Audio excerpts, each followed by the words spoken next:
ይስጥልን እንደምናችሁ ከፋና ሚዲያ ኮርፖሬሽን ፋና ፖድካስት የጉብኝት ሰዓታችን ላይ ደርሰናል። ዛሬ በጉብኝት ሰዓታችን ድሬዳዋ ነው ያለሁት። እንግዲህ ከኋላ እንደምትመለከቱት የድሬዳዋ ነፃ ንግድ ቀጠና ልናስጎበኛችሁ ነው። እንግዲህ የኢትዮጵያና የቀጠናው ሀገራትን የገቢና ወጪ ንግድ ለማሳለጥ ለማቀላጠፍ ታሳቢ ያደረገ ስራ ነው የተሰራው እዚህ። ከዛ በኋላ ምን ስራዎች ተሰሩ፣ ውስጥ ምን ጉዳዮች አሉ የሚለው ልንጎበኝ ነው። ውስጥ የሚያስጎበኙን ሰው አሉ።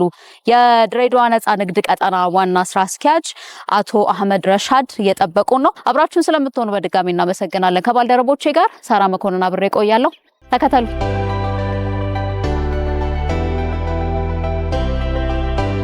አንድም እየተራመድኩ በእግሬ አንድም ደግሞ በመኪና እየታገዘን ካልሆነ የሚያልቅ አይመስለኝም። በጣም ሰፊ ግቢ ነው ግቢው።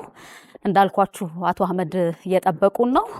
ስለዚህ እሳቸው አንዳንድ ቦታዎችን ያስጎበኙናል። በጣም ሰፊ ሄክታር መሬት ላይ ያረፈ ነፃ የንግድ ቀጠና ነው። አብራችሁኑ ነው። አቶ አህመድ እንደምን አለ? እንዴት ነህ? ሰላም ነው? ደህና ነው? ደህና ነኝ። እንኳን ደህና መጣ። እንኳን ደህና ቆየ። ደህና አለን። ከማን ነው? ሰላም ነው። ሙቀቷ ደግሞ ነፋሱ ለመዳችሁ በደንብ እንቅር እንደያለ ድሬ ለነገሩ ለመልመድ አይከብድም፣ መውጣት ነው የሚከብደው። እውነት ነው። ስለዚህ መቆየት ከፈለጋችሁ መኖሪያ አለን እዚህ። ሰምቻለሁ መኖሪያ እንዳለ። ወስዳችሁ መቆየት ነው። ደስ ይላል። ደህና ነህ? ደህና ነው። እንዴት ነህ? አሪፍ ነው። አየሩ ለእናንተ ምንም አይደለም አይደል? ለምደነዋል። አዎ ለምን እንደ ስቲም ነው የምናየው እኛ። እውነት ነው። እኛም እንደ ስቲም ቆጥረናል። ገንዘብ ሳታወጣ በቀላሉ ስቲም ለመግባት በተፈጥሮ። ነው። እሺ ስራ እንዴት ነው? እንቅስቃሴ ስራ እንቅስቃሴ ጥሩ ነው። ጥሩ ነው። ጥሩ ነው። እየሄደ እየለመደ ነው። ነው። በጣም እንግዲህ ይሄ የኛ ኢንዱስትሪ ፓርክ በቀድሞ ስሙ ኢንዱስትሪ ፓርክ ተገንብቶ ወደ ስራ ከገባ 5 ዓመት አልፎታል። ከዛ ወዲህ ግን ሀገራችን ኢትዮጵያ የተለያዩ የኢኮኖሚ ማሻሻያዎችን በተለይ ማክሮ ኢኮኖሚ ማሻሻያ ካደረገች በኋላ አንዱ ማሻሻያ የተደረገበት ዘርፍ ይሄ የስፔሻል ኢኮኖሚክ ዞን ዘርፉ ነው። በዚህ ዘርፍ እንደ ኢትዮጵያ የመጀመሪያውን በሙሉ አቅም የስፔሻል ኢኮኖሚክ ዞንን እንቅስቃሴ የጀመርነው የድሬዳዋ ስፔሻል ኢኮኖሚክ ዞን ነው።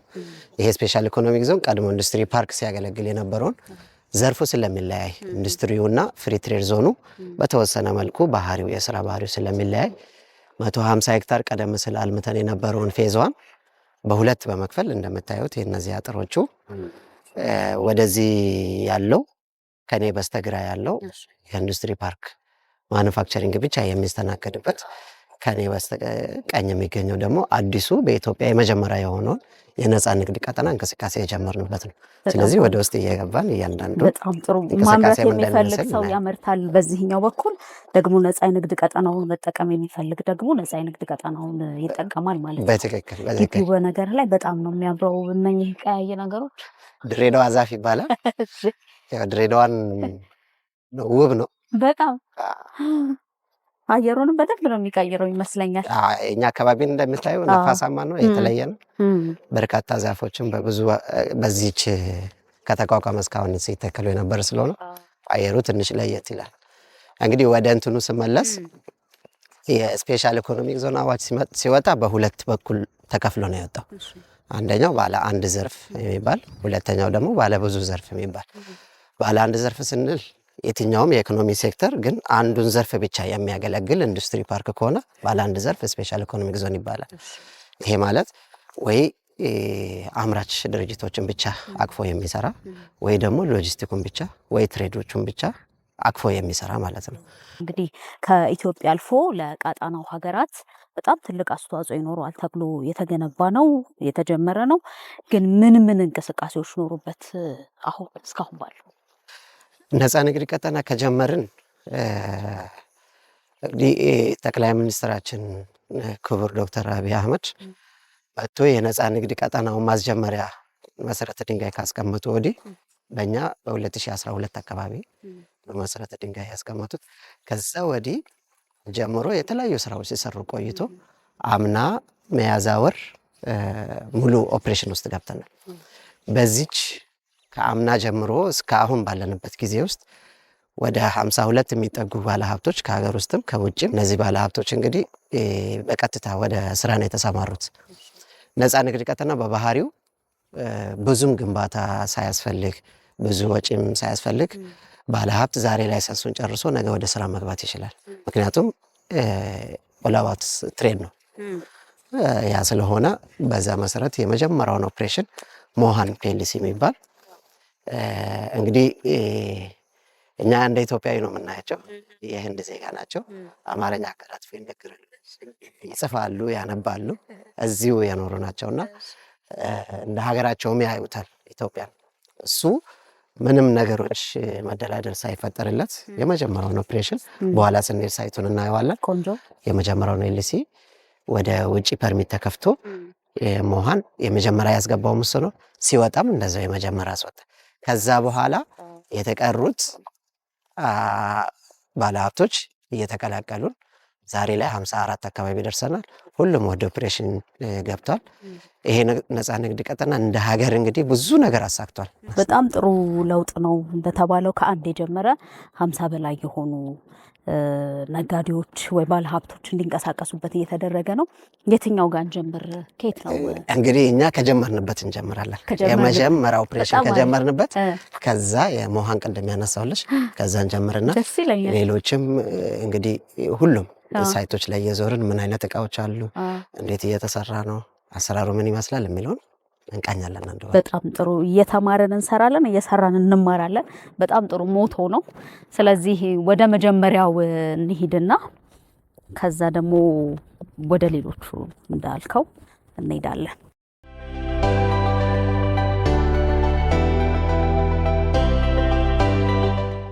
የመጀመሪያው ቦታ አሻራ ያሳረፍንበት ይሄ ነው። 15000 ካሬ አካባቢ ነው የወሰደው የባለሀብት። እሺ እንግዲህ ቅድም እንዳልኩሽ ነፃ ንግድ ቀጠና በተለይ ለነጋዴ ማህበረሰቡ በጣም ጥቅም ያለው መሆኑ በዚህ ማወቅ ይቻላል። ብዙም ኢንፍራስትራክቸር የማሟላት ስራ ውስጥ ሳይገባ ባለው ቦታ ፀሐይ ላይ ቢቀመጥ የማይጎዱ ነገሮችን በቀላሉ ስራ ውስጥ ማስገባት ይችላል። እንግዲህ በጣም ብዙ እቃ ነው የገባው። እንደምታየው ይሄ እቃ ለሚያየው ሰው እቃ ነው፣ ለእኛ ግን ፎሬን ከረንሲ ነው። በፊት ይሄ ለኢትዮጵያ ይቀርብ የነበረው በአብዛኛው ጅቡቲ ላይ ነው የሚቀመጠው። ጅቡቲ ወደ 5 የሚጠጋ የነፃ ንግድ ቀጠና ከፍታለች። 99.99% ለኢትዮጵያ ነው የሚጓዘው፣ ወጪውም ገቢውም ንግዱ በሙሉ። ስለዚህ ያንን ወደዚህ መመለስ ችለናል። ውጪ ላይ ሲንቀሳቀስ የነበረው የኛ ባለ ሀብት ካፒታልም አገር ውስጥ መግባት ጀምሯል ማለት ነው። ይሄንን ይመስላል። ብዙ ጥቅም ነው ያለው እንዲህ አይነቱ ነገር እኮ አይደለ? እዚህ መጥቶ ቢቀመጥ ይሻላል ይላሉ። እንዲያውም ለሰው ሀገር ረብጣ ዶላሮችን ከምንከፍል እንደ ሀገርኛ ብንጠቀምበት በጣም ይሻላል። አሁን ጅቡቲ ላይ ይሰሩ ነበር እነዚህ ባለሀብት ራሱ ጅቡቲ ላይ በሚሰሩበት ሰዓት እያንዳንዱን ወጪያቸውን በፎሬን ከረንሲ ነው። ፎሬን ከረንሲው ከሌላ ቦታ አይደለም የሚመጣው። ኢትዮጵያ በተለያየ መንገድ ያገኘችውን ለባለ ሀብት ትሰጣለች። ባለ ሀብት ደግሞ ውጪ ላይ ሄዶ ኢንቨስት ያደርግበታል። ስለዚህ ያንን አሁን መመለስ ችለናል ማለት ነው። በነገራችን ላይ የሎጂስቲክ ፓርቱን እስካሁን እነዚህ እቃዎች በሙሉ ሲገቡ የኢትዮጵያ ሺፒንግ ላይ እኛ ጋም ገብቶ ኤምኦ በመፈራረም አብረን እየሰራን ያለን። ስለዚህ በመልቲ ሞዳል የሚጫኑ ማንኛውም እቃዎች ኢትዮጵያ ሺፒንግ ላይ እያሳለጠ ይገኛል። ይሄንን ስንል እንግዲህ ብዙ ሪከርዶች የተሰበሩበት ምንም ቀናቶች ሳይሸራረፉ ከ22 ቀን ባነሰ ከቻይና ተነስቶ እዚህ እየገባ ነው ያለ። ገርሞች ትልቅ ትኩረት ሰጥቶ ከዚህ በፊት ጅቡቲ ላይ ይራገፋል። ከጅቡቲ ቆይቶ ወደዚህ ይመጣል። ከ35 ቀን በላይ ይፈጃል።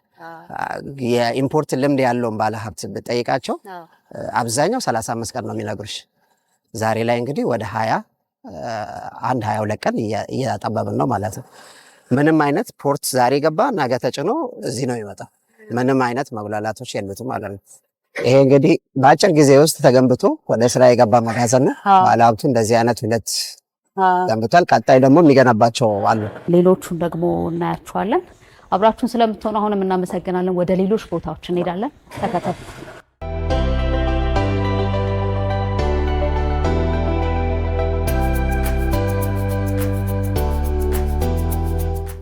በመኪና ዘርፍ ላይ የተሰማሩ ባለሀብቶች ናቸው። ግቢው ሙሉ ነበረ፣ ሰሞኑን ወጥቷል ወደ ውጪ። ስለዚህ እዚህ ግቢ ውስጥ ስንሆን በጣም ጥሩ ነገር የምናየው መንግስታችን አዳዲስ ኢኮኖሚን ለማገገም ብሎ አዳዲስ መመሪያዎችን ሲያዘጋጅ እዚህ ያሉ ባለሀብቶችም ዝግጁ ናቸው ለዛ መልስ ለመስጠት።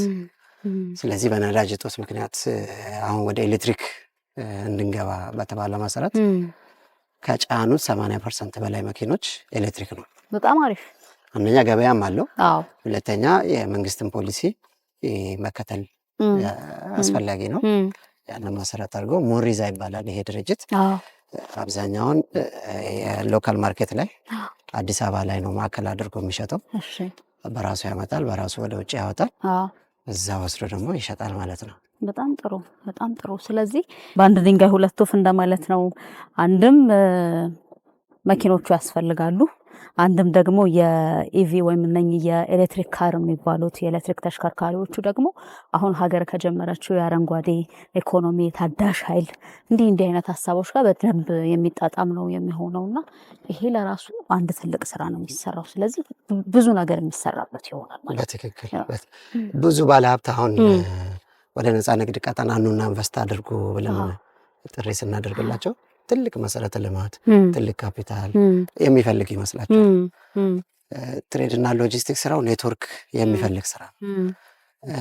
ከዛ በተረፈ ባለው ኢንፍራስትራክቸር ተጠቅሞ ምንም እንዲህ የገዘፈ ካፒታል ሳይጠበቅባቸው በቀላሉ አንድ ሁለት እያሉ ስራቸውን እያሳደጉ መሄድ የሚችሉበት እድል ተመቻችቷል ማለት ነው። ቅድም ይህ እንዳየን አሁን የኢትዮጵያ ሌላ ቻይና ካምፓኒ አለ፣ እሱም እናያለን።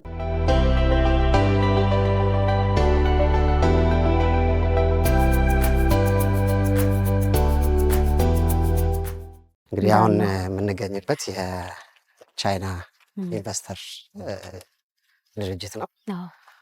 ይሄ ድርጅት በወር እንግዲህ መጋዘኑ እስኪጨርስ ድረስ ነገራቶች ወደ ኦፕሬሽን በደንብ እስኪገባላት ድረስ በወር ከ60 ኮንቴነር ያላነሰ እያስገባ ይገኛል። 60 ኮንቴነር ያላነሰ እያስገባ ይገኛል። ብዙ ሴክተር ላይ ተሰማርቷል። መኪና ያስመጣሉ። በተለይ ትላልቅ መኪናዎች እንዲገልባጭ የኮንስትራክሽን የሚሆኑ ኮንክሪት፣ አሁን ይሄ የኮንክሪት መኪና ነው። እነዚህን ላይም ተሰማርተዋል። ምግብ ነክ ላይ ተሰማርተዋል። የሆቴል እቃዎች ላይ ብዙ ዘርፎችን አንድ ላይ እየሰሩ ይገኛሉ። እንግዲህ ገበያን ደግሞ እያጠኑ ገበያ የሚፈልገውን በደንብ እያቀረቡ ነው። ስለዚህ ይሄ መጋዘኑ ሲያልቅ እጃችን ላይ ያለው ዲዛይን እና ያቀረቡት ኮልድ ስቶሬጅ ሁሉ ይኖረዋል። ስለዚህ ለምግብ የሚሆን ሊበላሹ የሚችሉ ምግቦች ማቆያ ነው የሚሆነው። ስለዚህ ለዛ የሚሆን ቀዝቃዛ እንትን ያለው ውስጡ አለው ማለት ነው መጋዘኑ። እዚህ ትልቅ ደረጃውን የጠበቀ መጋዘን ነው። በዚህ መልኩ እንግዲህ የውጭ ኢንቨስተርም ጆይን አድርጎ ስራዎችን እየሰሩ ይገኛሉ ማለት። የካምፓኒ አሁን ከትሬድ ውጪም አሰምብሊ ላይ ለመሰማራት ፍላጎት እያሳየ ነው። ስለዚህ በዚህ ቦታ ላይ ከውጭ የሚያመጣውን መኪና በማስቀረት ያልተገጣጠመውን ይዞ መጥቶ እዚሁ ገጣጥሞ ቴክኖሎጂንም ትራንስፈር እያደረገ ወደ ስራ የሚገባበትን ፍላጎት እያሳየ ነው። እንግዲህ እየተነጋገረ ነው። ቀጣይ ወደዛ ዘርፍ ሁሉ ይገባሉ ብለን እናስባለን። ይሄ ድርጅት እንግዲህ ኦልሞስት 90% ግንባታውን እያጠናቀቀ ነው ያለው። እንደምታዩት መጋዘኑ ትልቅ ነው። ሁሉ ነገር ያሟላ ነው። በተጨማሪ ደግሞ ይሄ በሚዛን የሚወጡ እቃዎች ሲኖሩ የምድር ሚዛን እዚህ ጋር እየገነቡ ነው። ይሄ የምድር ሚዛን እንግዲህ ሲጠናቀቅ የሚቆጠር በኪሎ ማይቆጠር በኪሎ የሚቀርጡ ነገሮችን በቀላሉ ተመዝኖ ይወጣል ማለት ነው። በጣም ጥሩ። ለግቢው ብቸኛ ነው የሚሆነው። እኛ ሀሳቡ ነበረን ለአጠቃላይ የሚሆን ውጭ ላይ ለመገንባት። ስለዚህ ይሄ ከተገነባ እንግዲህ በዛውም ቅድም እንዳልኩሽ እንደ ሀገራቸው ነው የሚሰማው። ማገልገል ይፈልጋሉ በጋራ ሌላም ድርጅት የሚጠቀምበትንም ሂደት ኦልሬዲ ተነጋግረናል። ሲጠናቀቅ ሌሎችም አንድ ላይ ይጠቀሙታል። የኔነት ስሜት ሲሰማ ከዛ ለሁሉም ማሰብ ትጀምራለህ ይመስለኛል አይደል? እንደ ሀገሬው ይሄ ነገር እንዲህ መሆን አለበት፣ ይሄ ነገር እንዲህ ይጠቅመናል የሚለውን ሀሳብ ውስጥ ሲመጣና ስታደርገው ለሌሎችም ይሄ በጣም ቆንጆ ያንን ነው እየፈጠርን ያለነው። ትብብር የመስራት መንፈሱን የሚያሳይ አንድ ይመስለኛል ይሄኛው። እሱን በመፍጠር ላይ ነው ያለነው። በጣም ደስ ይላል። እሺ አመሰግናለሁ።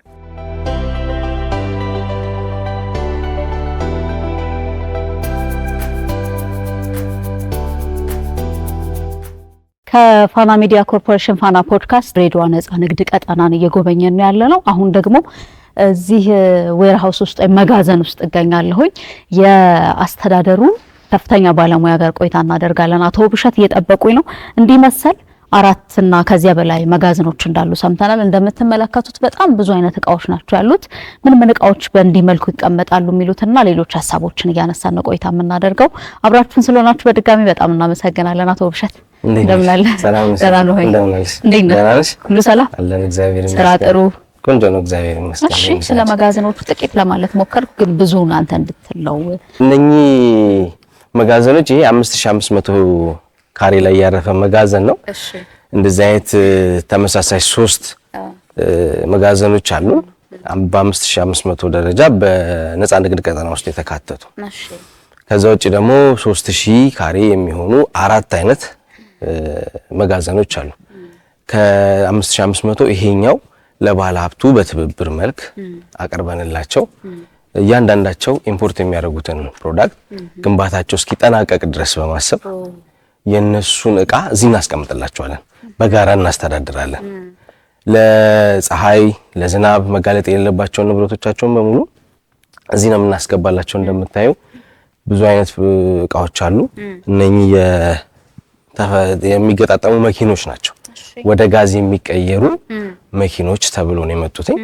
እነዚህን በዚህ መጋዘን ውስጥ አሳርፈናል። የተለያዩ ፕሮዳክቶች አሉ፣ የተለያዩ ኢምፖርት የተደረጉ እቃዎች አሉ በተለያዩ መጋዘን ውስጥ። እነሱንም እንግዲህ አብረን እስከቆየን ድረስ ሄደን ማየት እንችላለን፣ እናያለን ብዬ አስባለሁ። በጣም ቆንጆ። ምንድነው የሚሆነው? ቦታ ይረከባሉ፣ ይሰጣቸዋል። ግን ግንባታቸው እስኪያልቅ ድረስ መጋዘን መገንባት እስኪጀምሩ ድረስ ወይ እስኪያጠናቀቁ ድረስ በእንዲህ መልኩ በጋራ የሚሰራ ነው። ስለዚህ ብዙዎቹ እየተገለገሉበት ነው። ይሄን በጣም ብዙዎቹ እየተገለገሉበት ነው። ኦልሞስት አሁን እንዲህ አይነት ባለሀብቶች ሲመጡ ለኢንከሬጅ ለማድረግም ቢሆን ግንባታቸው እስኪጠናቀቅ ድረስ እቃቸው ለማምጣት አስበው በዚህ ምክንያት ዲሊያንስ እንዳይፈጥር ለነሱ ይሄንን አገልግሎት የመስጠት ግዴታ አለብን። ማበረታቻም ነው። ስለዚህ ይሄንን እንደዚህ አይነት ሼዶች እንደነገርኩሽ 3-4 አይነት ሼዶች አሉ። እዛ ውስጥ ሁሉም ባለሀብት የራሳቸውን እቃ ያመጡ ያስቀምጣሉ። በዛው ልክ ደግሞ የግንባታ ሂደታቸው ምን ይመስላል የሚለውንም እናያለን። አይገርምህም? አንዳንዴ ቦታ ትረከባለህ ወይ የሆነ ነገር ታገኛለህ። ያንን እስካሳካ ብለህ ደግሞ ያዝ የሚያደርግህም ነገር ስለሚኖር ወደ ኋላ ትጎተታለህና ግን ቤት እስኪሰሩ ወይ እንደዚህ አይነት መጋዘኖችን እስኪሰሩ ድረስ እንዲህ ማሳረፍ እችላለሁ፣ ማምጣት እችላለሁ፣ ምርቶችን ግብአቶችን ማምጣት እችላለሁ ብሎ ማሰብና ለዛ ደግሞ ፎይታ መስጠት ቀላል አይደለምና ጥሩ እየሰራችሁ ነው ያላችሁት። እነኚህ ደግሞ ብዛት ያላቸው እቃዎች ብዛት ያላቸው ከስተመሮች ናቸው እዚህ ያሉት። እነዚህ የምታያቸው እንግዲህ ሜምብሬኖች ናቸው። ባነሮች አሉ። የባነር ጥሬ ዕቃ አለ፣ የክር አለ። እዚህ ቤት ውስጥ ብቻ ጎማዎች አሉ። የባነር ፕሪንቲንግ ማሽኖች አሉ። ማሽኖች ናቸው አብዛኛው እዚህ ፊት ለፊት የምናያቸው። እንደገና ደግሞ አሉ እዛ ጋር በካርቶኑ ከፍ ያለው ካርቶን ፍሪጆች ናቸው። ፍሪጅ አለ፣ ትልልቅ ፍሪጅ ወደ 280 ሊትር የሚይዙ ፍሪጆች አሉ። ፊት ለፊታችን የምናያቸው ጎማዎች አሉ። ትልልቅ የሲኖ ትራክ ጎማዎች አሉ። የሞተር ሳይክል ጎማዎችም አሉ። እነኚህ ማለት ጣሪያ ላይ የሚደረጉት ኦክሲጅን እየሞቁ ጣሪያ ላይ የሚደረጉት ሜምብሬኖች ናቸው። እነዚህ ነው እንግዲህ ባለሀብቱ አሁን እነዚህ ፀሐይ ላይ ስታስቀምጫቸው ኢሚዲየትሊ የመቅለጥ ባህሪ ያላቸው። ስለዚህ ባለሀብቱ አምጥቶ መንገድ ላይ ማስቀመጥ አይችልም። ስለዚህ ሊበላሽበት ስለሚችል ስለዚህ የሀገርም ሀብት ነው ይባክነው። ስለዚህ ምንድነው የሚደረገው? እንደዚህ አይነት ትብብር እያደረግንላቸው እስኪ ግንባታቸውን እስኪጨርሱ ድረስ በሰጠናቸው ጊዜ ገደብ ልክ እንጠብቃቸውና ይሄን አገልግሎት እንሰጣቸዋለን። ሰፊ ነው በጣም ግን ቤቱ። ይሄ እንግዲህ እንዳልኩሽ 3000 ካሬው ነው። ከዛ በ2500 ዝቅ የሚለው እነዚህ እንደምታያቸው እነዚህ ባለሀብቶች አሁን በፈለጉት ሰዓት ቅዳሜ አይባልም፣ እሁድ አይባልም፣ ማታ አይባልም፣ እነሱ እንፈልጋለን አገልግሎቱን ባሉ ሰዓት የመምጣት የመክፈት አገልግሎት የመስጠት ግዴታ አለብን። ምክንያቱም እነሱ ናቸው የኛ ሀብቶች። ልክ ነው። ሀብትን ደግሞ በደንብ መያዝ በአግባቡ መጠበቅ ያስፈልጋል። ግዴታ ነው። በጣም ነው ማመሰግነህ። ጥሩ ቆየን። ማሳያ ብለን ያነሳናቸውን 2 መጋዘኖች ጋር ተገኘን እንጂ በርከት ያሉ ሌሎች እንዲህ መሰል እቃዎች ያሉባቸው መጋዘኖች አሉ። እናመሰግናለን ለጊዜ አቶ ብሸት። ችግር የለም። እኔም ስለመጣችሁ እናመሰግናለን። አመሰግናለሁ። እሺ እናመሰግናለን። እሺ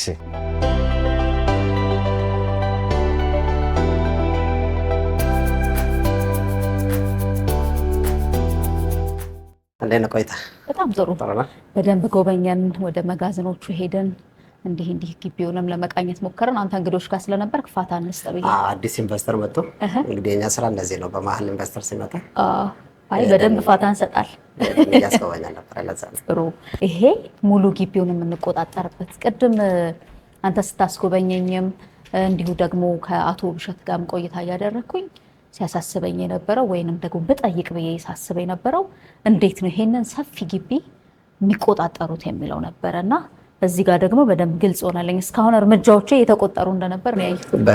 በርግጥ ከኛ ቁጥጥር ውጪ ምንም ነገር አይሆንም እዚህ ግቢ ውስጥ።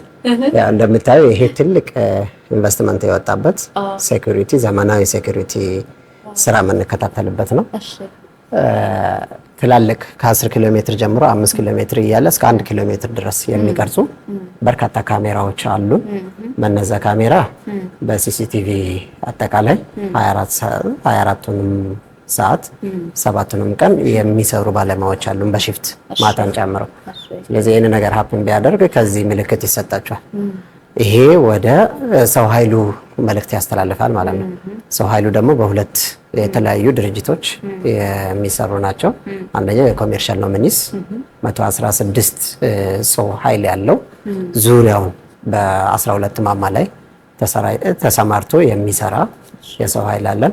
ከዛ በተጨማሪ ደግሞ የፌዴራል ፖሊስ በተሰጠው አዋጅ መሰረት ሁሉንም የፌዴራል ኢንዱስትሪ ፓርኮችን የመጠበቅ ኃላፊነት ተሰጥቷቸዋል። ያንን ከነሱ ጋር አንድ ላይ እንቆጣጠራለን ማለት ነው። ከዛ ሲሲቲቪ ካሜራ፣ የኮሜርሻል ኖሚኒስ የሰው ኃይል፣ ፌዴራል ፖሊስ እንዲሁም የድሬዳዋ አስተዳደር ፖሊስ በሙሉ እኛ ጋር ያሉትን እንቅስቃሴ ከውጭም በጣም ሩቱን ጨምሮ ከጅቡቲ ተነስቶ የድሬዳዋ ድንበር ድረስ እስኪደርሱ ያሉትን በሌላ አካል የሚጠበቅ ሆኖ ድሬዳዋ ክልል ውስጥ ከገባ በኋላ ደግሞ የድሬዳዋ ፖሊስ ይህንን ተቋም የጸጥታውን ስራ አስመልክቶ ትልቅ አስተዋጽኦ፣ ትልቅ እገዛ መደበኛ ስራዬ ነው ብሎ በሳምንት 15 ቀን የፖሊስ እና የፌዴራል የጸጥታ አካል በሙሉ በጋራ ተገናኝተን እያንዳንዱን ስራ የምንወያይበት አሰራር ዘርግተናል። ስለዚህ በዛ መልኩ ደህንነቱ የተጠበቀ ምንም አይነት ስጋት ሳይገባው ባለሀብቱ እቃውን ቅድም እንዳየሽው ሜዳ ላይ ነው የተቀመጡት። ኢቭን የራሳቸውን ጥበቃ ያልቀጠሩ ባለሀብቶች አሉ። ስለዚህ ከዚህ መረጃ ይወስዳሉ። የኛ ትልቅ ቋት አለን፣ እስከ 6 ወር የማቆየት አቅም አለው። ስለዚህ ኤኒ ታይም የሚፈልጉትን ሪከርድ ጠይቆን በዛ ቀን ገብተን ወደ ኋላ ተመልሰን ቪዲዮ ሰርች የምናደርግበትን ማሰራር አለን ማለት ነው። በጣም ደስ ብሎኛል። ብዙ ነገር አየን። ምንድነው ከባህር ውስጥ በጭልፍ አይነት ነው የሆነው፣ ግን በተቻለን መጠን የሆኑ ቦታዎች ላይ ደረስን። ክብር ይስጥልኝ አቶ አህመድ። በጣም እናመሰግናለን። እሺ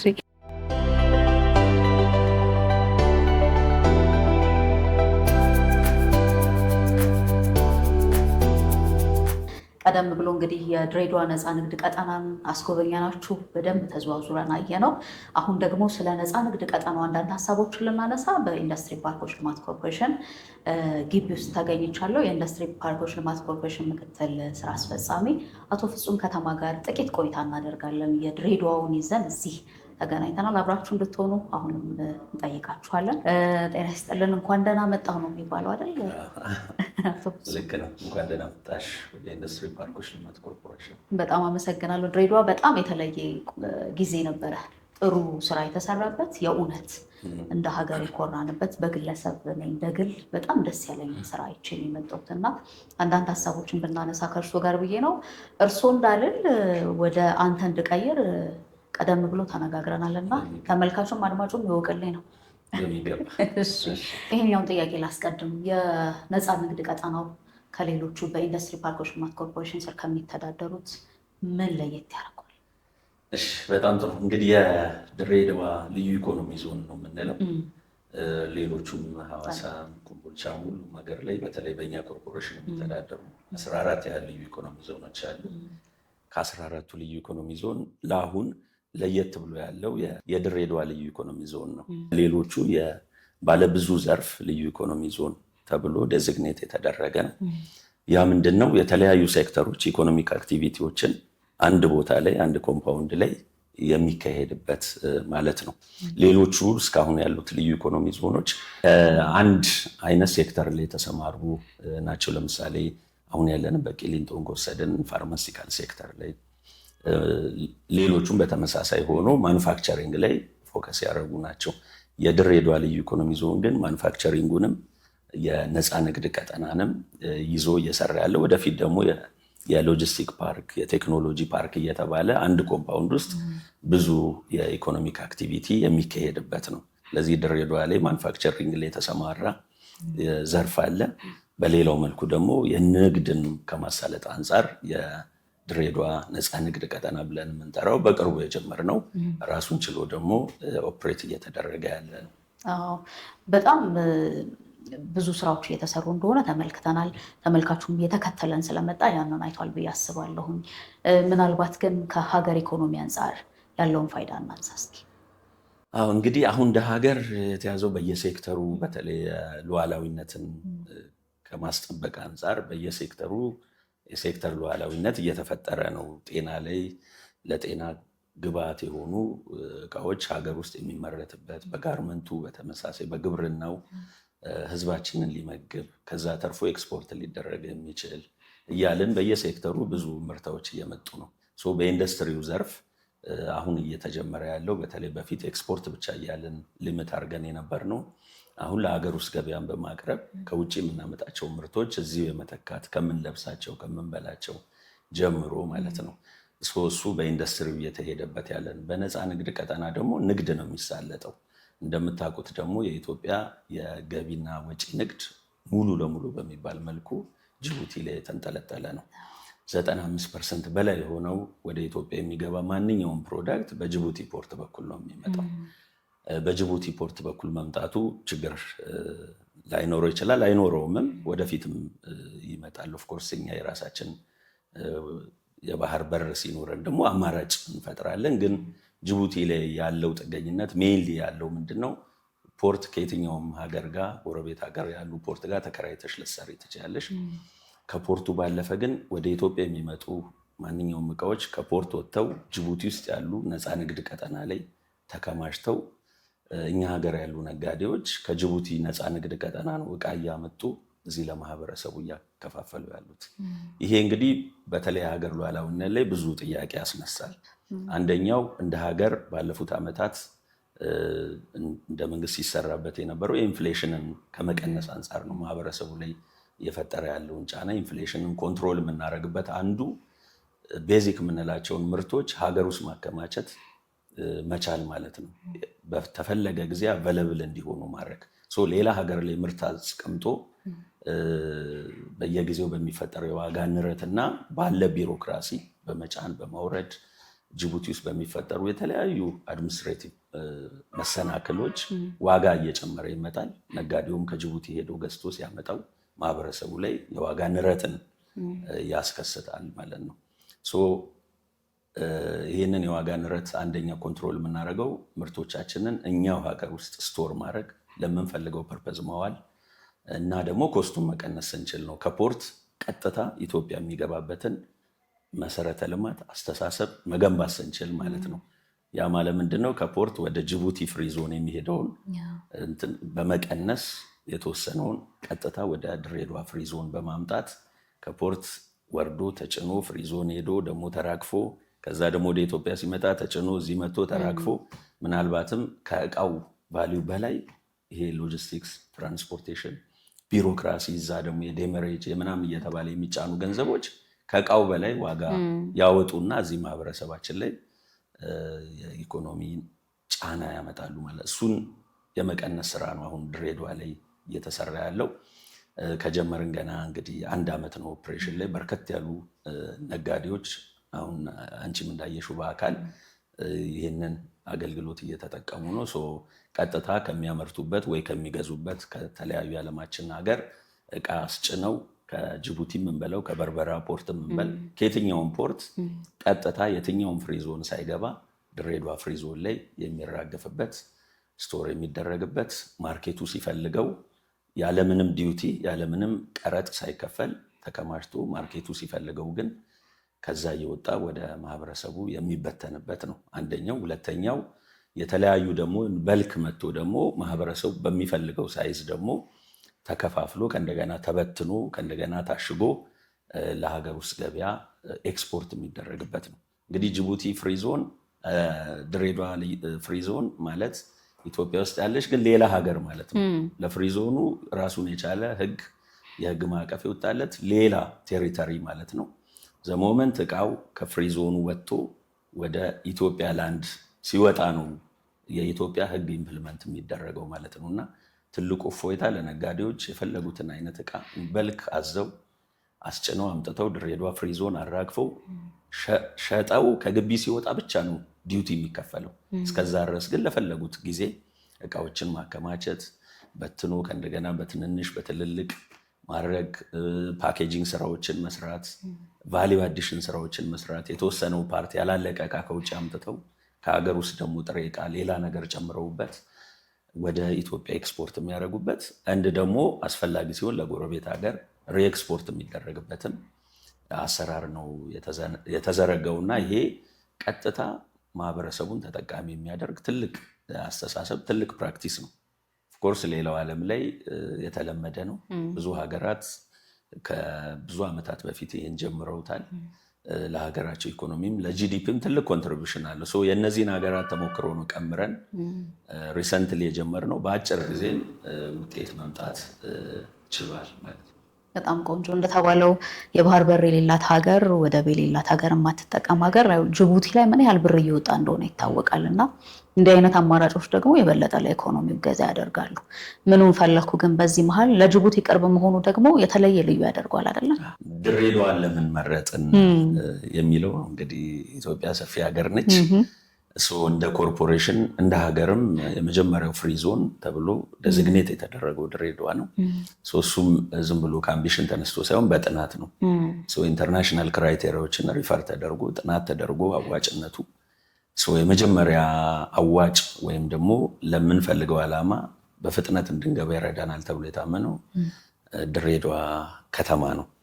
ይህም ከምንድነው? አንደኛው ከጅቡቲ ከበርበራም ከፖርቶች ጋር ያለው ቅርበት ነው። ንግድ ሶል አባውት ሎጂስቲክስ መሳለጥ ነው። በዛ ኮስት ሚኒማይዝ አድርጎ ነው ፕሮፊት የሚገኘው፣ ዲስትሪቢዩሽኑም ስሙዝ የሚሆነው። ለዚህ አንደኛው ለፖርት ፕሮክሲሚቲ ቱ ዘ ፖርት ነው። ሁለተኛው መሰረተ ልማት ነው። መሰረተ ልማት ድሬዳዋ እንዳየሽው ፍሪ ዞኑ በሃይዌይ የተከበበ ነው። ባቡር መስመር አለው። ኢንተርናሽናል ኤርፖርት አለው። በሎጂስቲክስ አስፔክት አጠገቡ ላይ ድራይ ፖርት አለው። የመሳሰሉ ትልልቅ መሰረተ ልማቶች የድሬዳዋ ፍሪ ዞንን ከቦት ነው ያሉትና ይህን የሎጂስቲክስ አድቫንቴጅ አለመጠቀም ደግሞ ተገቢም አይደለምና የመጀመሪያ ምርጫ የሆነው ድሬዳዋ በዛ ነው። ግን ከዚህ በተጨማሪ ደግሞ ካልቸር ደግሞ ድሬዳዋ እንደምታውቁት የተወሰኑ ዓመታት ወደኋላ ከተመለስን በኢንዱስትሪው በንግዱ ቀዳሚ የነበረች ሀገር ነችና ብዙም ይህንን ስሜት ለማምጣት ብዙም ጊዜ አይፈጅም። ኦልሬዲ ባህል ነው እዛ ንግዱም ኢንዱስትሪውም ባህል ስለሆነ ይሄን ከመሰረተ ልማት ጋር አጣጥሞ ከዛ ኮርፖሬሽኑ ደግሞ ያለው ሀብት ደግሞ ከዚህ በፊት ኢንዱስትሪ ፓርክ ብለን ያለማ ነው። አሁን ፓርሻሊ ለስፔሻሊ ለፍሪ ዞን ፓርሻሊ ለማኑፋክቸሪንግ ያደረግነው ትልቅ ፋሲሊቲ ነው።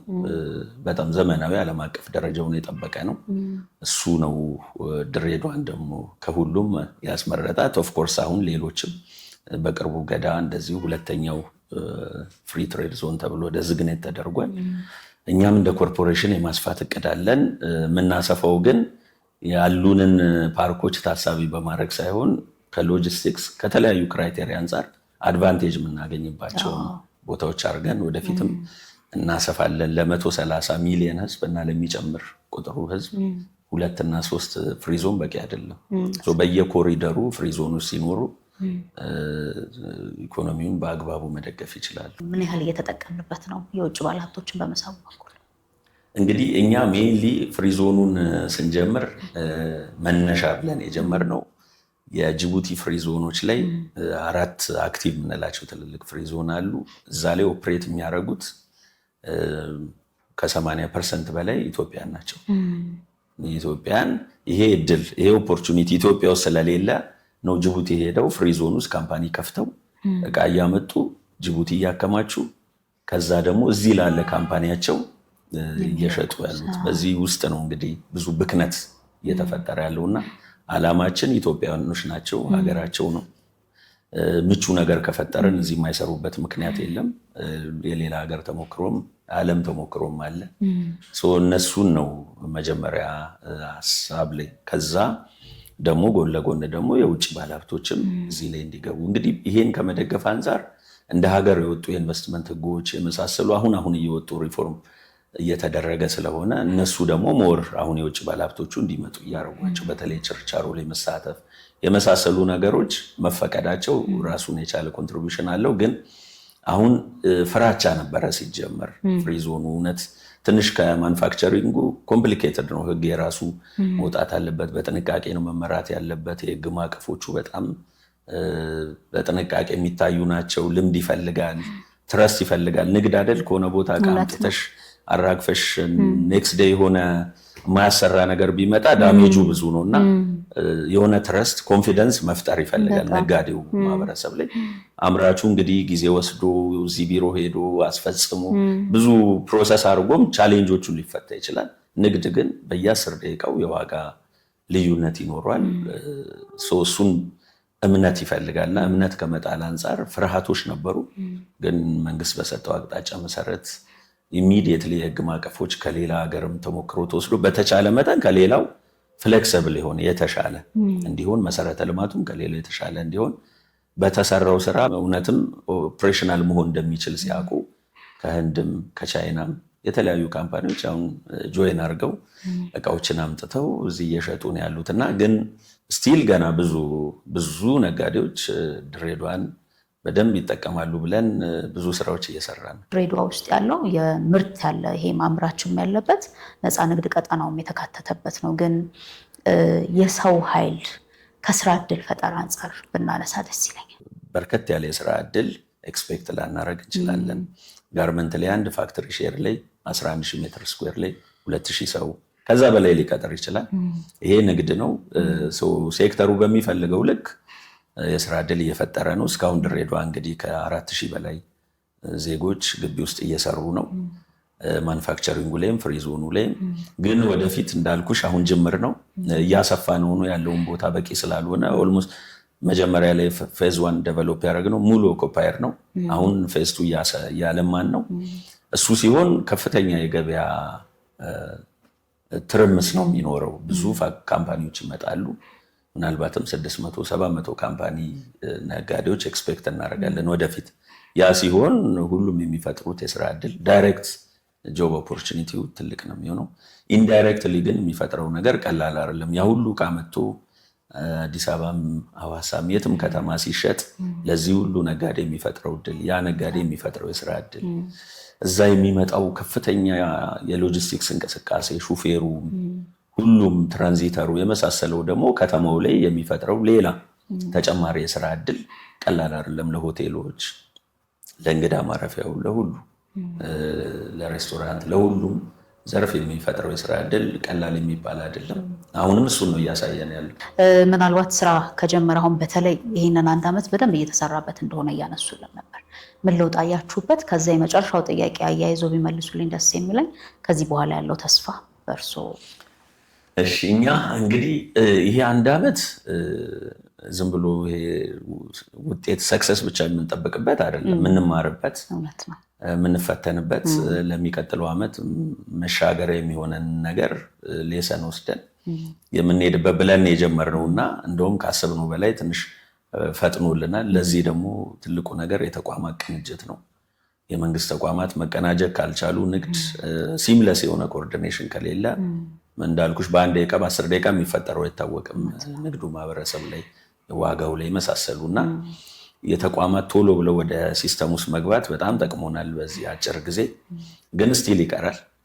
ሁሉም ተቋማት ለዚህ ፊት የሚያደርግ ህግ ማዕቀፍ ማዘጋጀት አለባቸው። እሱ ደግሞ ዌል ኢንተግሬትድ መሆን አለበት። ሁሉም የራሱን ከሆነ የሆነ ቦታ መሰብሰብ የማንችል ከሆነ አንዱ ሲፈታ አንዱ ጋር ማነቆ ይሆናልና ከሱ አንፃር በደንብ በተቋቋመ ስቲሪንግ ኮሚቴ ሚኒስትሮች፣ ሚኒስትር ዴታዎች ያሉበት እየተባለ በየደረጃው ጥሩ ውጤት ጥሩ ሌሰን ያገኘንበት ነው። ግን ስቲል እሱን ደግሞ ሞደርናይዝ ማድረግ ዲጂታል ማድረግ የመሳሰሉ ስራዎች እንደ ሌሰን የወሰድነው ነው።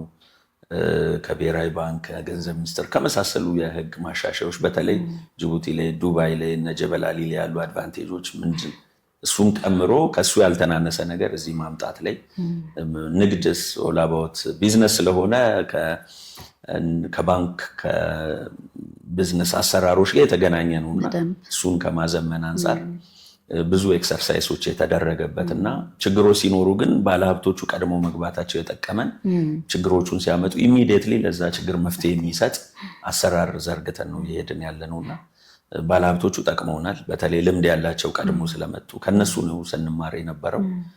ጥናታችንን እውን እንድናደርግ እነሱ በደንብ አግዘውናል። እንግዲህ ወደፊት ደግሞ ይሄ ሞር እየካበተ በጣም ዲጂታል የሆነ ነጋዴው ከቤቱ ሆኖ ኦፕሬት ማድረግ የሚችልበት አይነት ኢኮሲስተም ይፈጠራል ብዬ አስባለሁ። ለዚህ እኛም ሌሎችም ተቋማት ሬዲ ናቸው። ትልቁ ነገር ግን ፍሪ ዞን የሚለው አዌርነስ በደንብ መፈጠር አለበት። በህብረተሰቡ፣ በነጋዴው፣ በመንግስት ተቋማት ለሀገር ያለው አስተዋጽኦ ፕሮፐርሊ ኢንተርናላይዝ መደረግ ሲችል ትልቅ ውጤት ይመጣል። ኔክስትም ይር እንግዲህ ሞር ተቋማት በደንብ እያወቁት እየሄዱ ጥቅሙን እየተገነዘቡ ያለመታከት የሚሰሩበት እና ትኩረታቸውን እሱ ላይ ቢያደርጉ እንደ ሀገር ብዙ እናተርፋለን። በጣም ነው የማመሰግነው አቶ ፍጹም። እኔም አመሰግናለሁ ስለነበረን ቆይታ። እሺ እናንተም አብራችሁን ስለነበራችሁ በጣም እናመሰግናለን። በኢንዱስትሪ ፓርኮች ልማት ኮርፖሬሽን ተገኝተን ከኢንዱስትሪ ፓርኮች ልማት ኮርፖሬሽን ምክትል ስራ አስፈጻሚ አቶ ፍጹም ከተማ ጋር ስለ ድሬዳዋ ነፃ ንግድ ቀጠና ሀሳቦችን አነሳን። በጉብኝት አብራችሁን ቆያችሁ። ደግሞ ስለ ድሬዳዋ ነፃ ንግድ ቀጠና የምታውቁትን ያህል አውቃችኋል ብለን እናስባለን። አብራችሁን ስለነበራችሁ በድጋሚ በጣም እናመሰግናለን። ሳራ መኮንን ከባልደረቦቼ ጋር አብሬ ቆየሁ። ጤና ይስጥልን።